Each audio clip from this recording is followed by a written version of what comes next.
Happy Sunday to everybody. I'm so sorry I couldn't make it yesterday. I really want to come on, but things got in the way Friday, which delayed things and it just derailed things for me for Saturday. So I'm here Sunday to give you a live and some updates on what's going on around the Lone Star State. Have some crazy stories that I came across. You can always come here for those wild, crazy things happening in the state of Texas, the great, big, beautiful state of Texas. But give everybody time to get in here. Going to run through some of these stories about what we'll be talking about today. A wild bear spray attack in Houston. A man was attacked with bear spray from a former acquaintance, or I guess they were enemies at some point, or they didn't like, I don't know, something. So they had some kind of beef previously, and he got attacked with bear spray, and then got hit by a car. I won't be playing that part of the video, but he got hit by a car after that, and I think it was all a setup. Bear spray attack and hit him with a car. Luckily, he survived, but he is paralyzed from the waist down. A sad story there. And what do we have? A tire shop manager killed in Dallas, and I've heard nothing from BLM. Black man was killed by another black man, and nobody's talking about it. No BLM outrage. Texas DPS on the high alert as they launch a massive holiday security plan to keep us safe during this holiday season. Ken Paxton sues Epic City to halt development scheme. Greg Abbott directs the US Treasury to go after CAIR.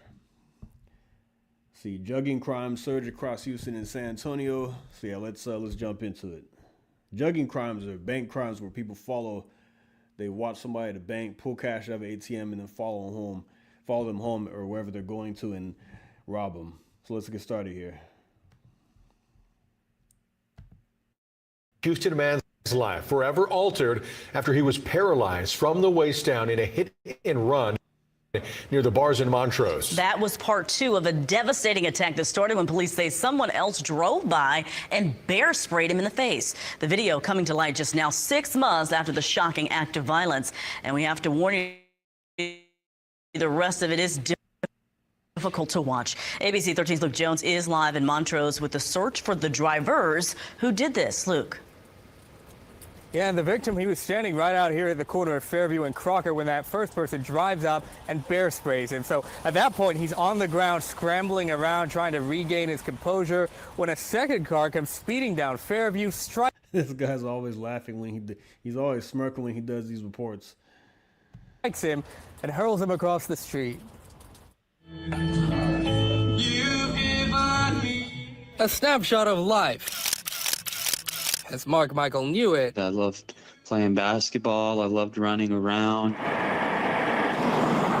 Before the June 18th hit-and-run crash that left him paralyzed from the waist down, fractured multiple bones, and ultimately cost him his career as a professional chef. I was evicted from my apartment.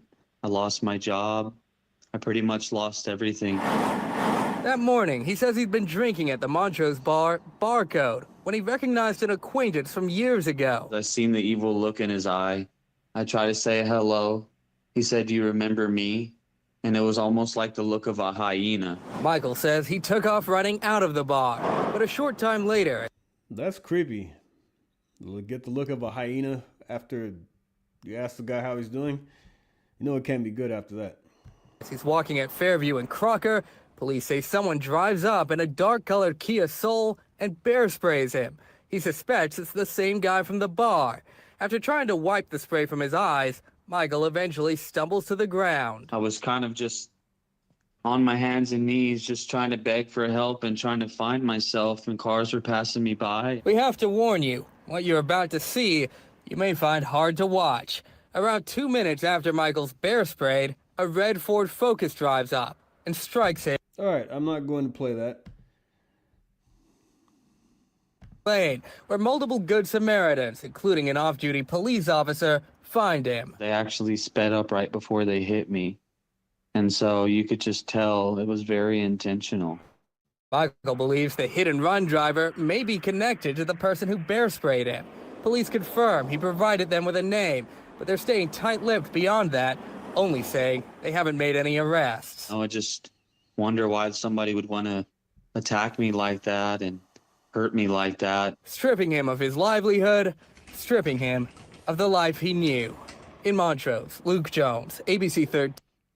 Wow, that's a pretty scary situation there. I wonder who it was. Like, this had to be planned. I mean, this person that saw him in there said, "Do you remember me?" And then outside, he's bear sprayed, and all of a sudden gets hit by a car. And they didn't slow down. They had to have seen him. They sped up, actually. So I think this was coordinated. Don't know what kind of issues he had with this person in the past.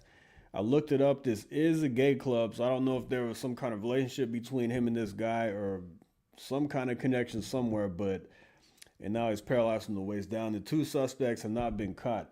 I mean, imagine getting bear sprayed out of nowhere and then a car slams into you. And I watched the video. Unfortunately, I didn't know it was coming up, and then the guy just flies into the street and onto the concrete. It's pretty crazy. But I didn't want to play that because it's graphic and it's just, it's not pretty to watch. But here's another story. Dallas police say a man was a business owner. A tire shop was killed by his employee for no apparent reason. At least we don't know the reason yet. Let's check it out. Well, Dallas police say they arrested a man accused of killing his manager. 21-year-old Marlon Lawrence is facing a murder charge tonight. Police say he shot and killed 42-year-old Billy Brightman at a tire shop off Camp Wisdom Road in the Redbird neighborhood of Dallas. Fox Peyton Yeager spoke with the victim's loved ones. She's live with more. Peyton. Steve, and the biggest question from this family tonight is why, and why did it escalate to such violence from someone the manager hired? Now the tire shop manager leaves behind a wife and 2 children.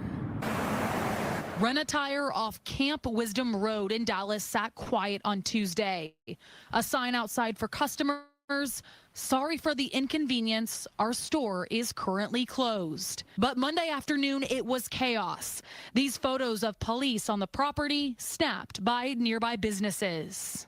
Dallas police say the manager of the tire shop, 42-year-old Billy Brightman, also known as BJ, was murdered by one of his employees, 21-year-old Marlon Lawrence. It had to be almost 1:45, 1:50, and that's when I started seeing the crime scene. James Luck, a friend of 20 years, had actually spoken to Brightman early Monday morning. He swung by the shop that afternoon and confusion set in. Luck later learned Brightman died at the hospital, describing him as a motivated, selfless family man. Just unbelievable, just for it to actually roll out the way it did. Surveillance video, according to police, showed Brightman working the front counter. Dallas detectives say Lawrence, a tire technician, approached Brightman from behind and shot him in the back and then again in the face. Arrest paperwork Fox 4 obtained on Tuesday doesn't reveal why Lawrence allegedly opened fire. He always said me, be safe out there.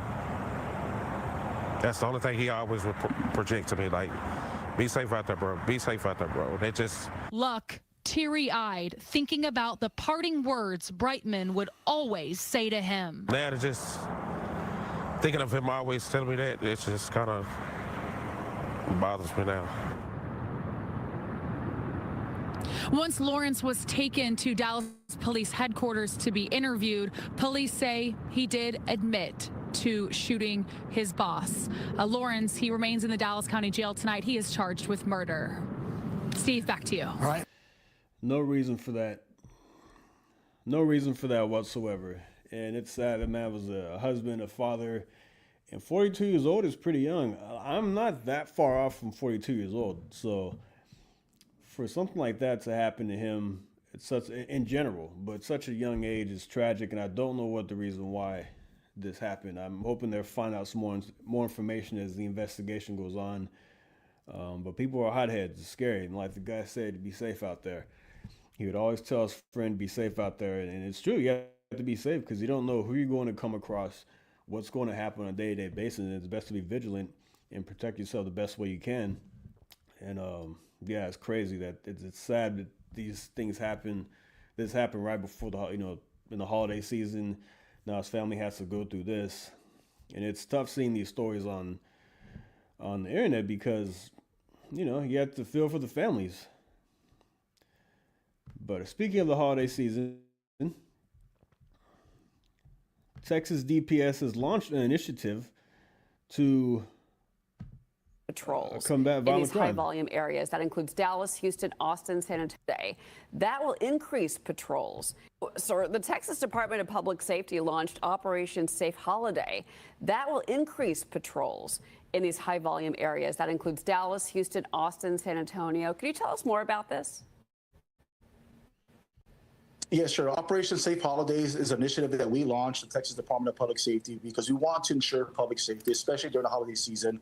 Right now, we are facing more threats than we have ever faced before, and especially in some of these larger metropolitan areas, Houston, Dallas, Fort Worth, San Antonio, where you have a high volume of pedestrians and dining and entertainment and also parades and outdoor events. We want to ensure that we have all the resources dedicated to those type of events, especially in some of those vulnerable areas. And we want to ensure that every Texan and visitor, as well as their families, feel safe when they're out there shopping or attending a concert or a parade. That's what we want to do. That's the purpose behind Operation Safe Holidays. Just most recently, early September, we launched and developed a Homeland Security Division within our agency. And what that does is brings in all of our intelligence services together under one unified command that provides a more robust intelligence apparatus. And with that, we can provide information to the field, to the agents, to the troopers, to our rangers to provide swift action. And I think an example of that I was going to add earlier was this past week, Fort Worth, Texas. We arrested, along with the FBI and DHS, an Afghan national that was making terroristic threats on social media in the Fort Worth area. So that really shows the example of how committed we are in Texas to ensure public safety. And we want to make sure that everyone has a safe holiday, especially coming up. So that's the purpose of Operation Safe Holidays. Also, the public can also download an app that we launched, iWatch Texas, where they can report any type of suspicious behavior or activity where we can take action. So again, we are taking the step in the right direction to be proactive when it comes to any type of domestic terrorism or any threats to life. That's one thing that we want to be sure on. That's one thing the governor has prioritized as well, Governor Abbott, that we want to prioritize public safety and national security in the state of Texas. Absolutely. Lieutenant Christopher Oliveras, it's always great to see you. Thank you so much. Yeah, that's hugely important in this time of the year because you see crazy things that happen at these parades in Europe and even here in the United States. So one guy drove a car through the crowd and they plowed through. Was that in Michigan, I believe that happened? But you hear about crazy stuff all the time during the holidays. And he said that threats are at an all-time high, right, higher than ever. So I wonder what's the reason for that and what's how they're obviously dealing with it because they put together this initiative. And it's good to know that the governor and law enforcement are in sync with each other, going to keep us, try to do the best they can to keep us safe here in the state of Texas. Like you said, the guy that was on TikTok, there was an Afghan national brought in by Joe Biden on TikTok, on a TikTok video.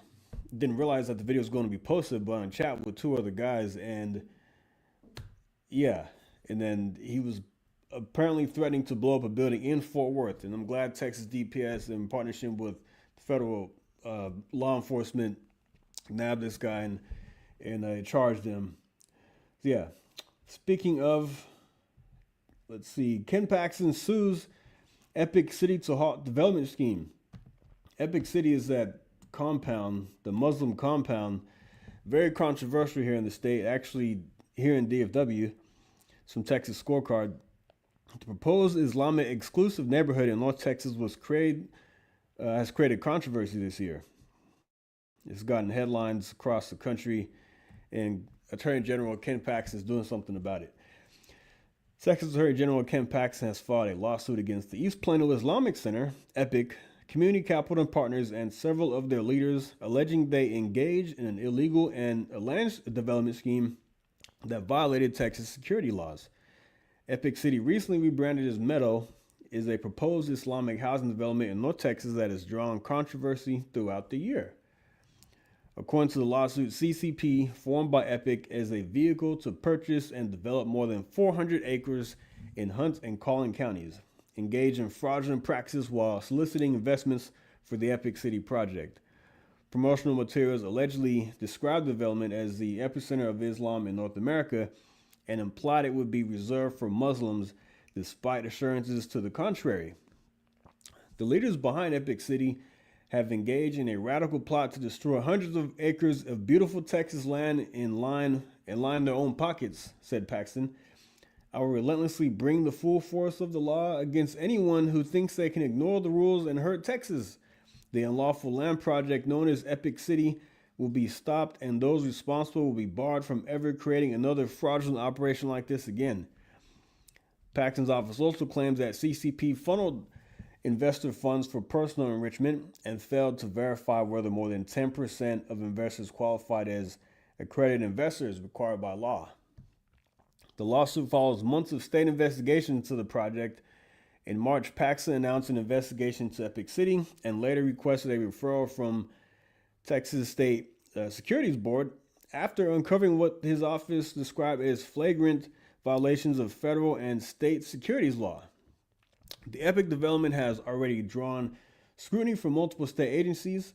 The Federal Funeral Service Commission issued a cease and desist order over alleged unlicensed funeral operations. Crazy. The Texas Commission on Environmental Quality flagged the project for lacking necessary permits, and the Texas Workforce Commission renewed potential fair housing violations. Representatives for both Epic and CCP have previously denied wrongdoing, calling the investigations politically motivated. Governor Greg Abbott has also signed legislation this year, which he said would prevent similar developments by banning so-called Sharia compounds in Texas. The new law removes certain religious exemptions under the Texas Fair Housing Act for organizations that own more than 25 acres, making it illegal to limit property sales and to members of a single religion or impose religious restrictions on resale. Abbott has accused Epic City's backers of attempting to create a community governed by Sharia law, calling the development religious segregation disguised as religious liberty. Under that law, the Attorney General has additional authority to enforce the statute through the Deceptive Trade Practices Act and to bar developers found in violation from forming new special districts or using public funds. We'll see what happens with this. I mean, I hope he's successful because this has been a big deal and man, there's going to be a big back and forth, but I get the sense that the Attorney General will be successful in this because he's done very well in lawsuits. And it sucks that he's running for Senate because I really like him as the Attorney General, but I think there is a good successor to him. Aaron Wright. He's kind of like Ken Paxton's right-hand man, or like he calls him his offensive line. He gave him some name, but this guy's like his pit bull apparently. So I think he'll be very good. He worked under Ken Paxton directly, and he'll be a great guy to be our next Attorney General. All right, let's see. Before we get to the last story about Jugging, about the bank Jugging, I want to talk about Texas Governor Greg Abbott formally requests suspension of CAIR's tax-exempt status. Texas Governor Abbott has requested the suspension of tax exemption for the Council on American Islamic Relations, CAIR. The governor's Tuesday letter to the US Treasury is the latest in a recent back and forth between Abbott and Islamic leaders.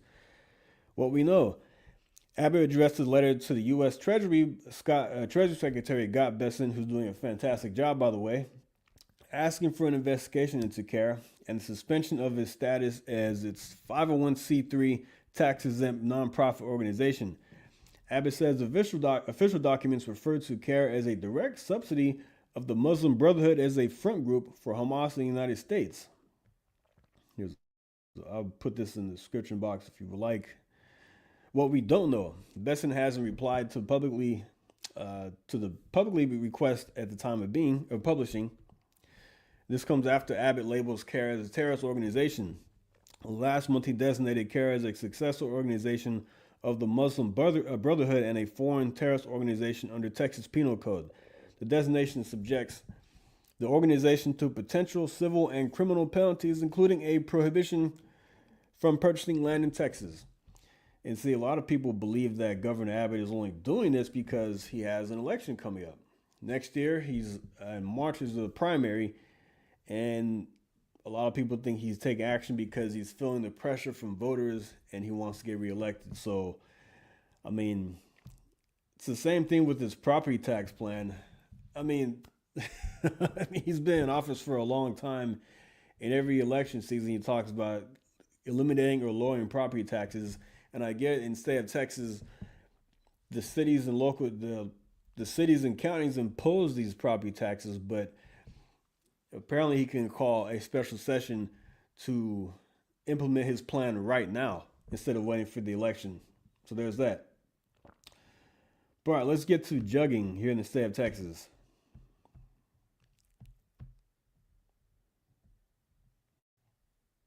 Right now at 6, jugging crimes are surging across the Alamo City. Criminals are watching as people withdraw money at banks, then follow them home to steal their cash. Police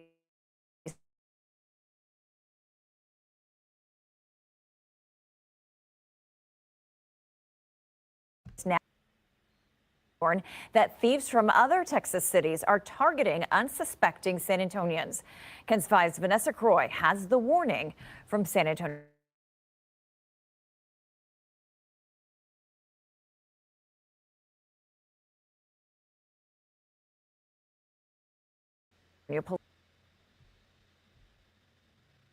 Police say juggers are out right now, staking out bank parking lots and waiting for their next victim. And with cases on the rise, police now believe that organized crews are coming from Houston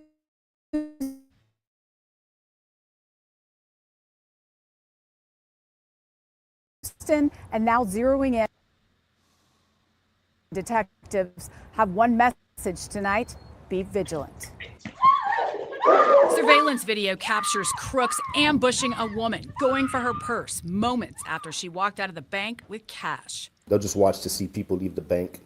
From there, they'll spot a potential victim and follow them around throughout the city, wherever they stop. Detective Nathan Zachary with SAPD's Property Crimes Unit says jugging cases are spiking across San Antonio. We've seen from where they've only taken $20 to up to $90,000 in one incident. Last year, Zachary says crooks got away with $250,000 of your hard-earned cash. In August, 2 Houston men were arrested, accused of stalking a local bank parking lot, then trailing their victim 13 miles to his north side home.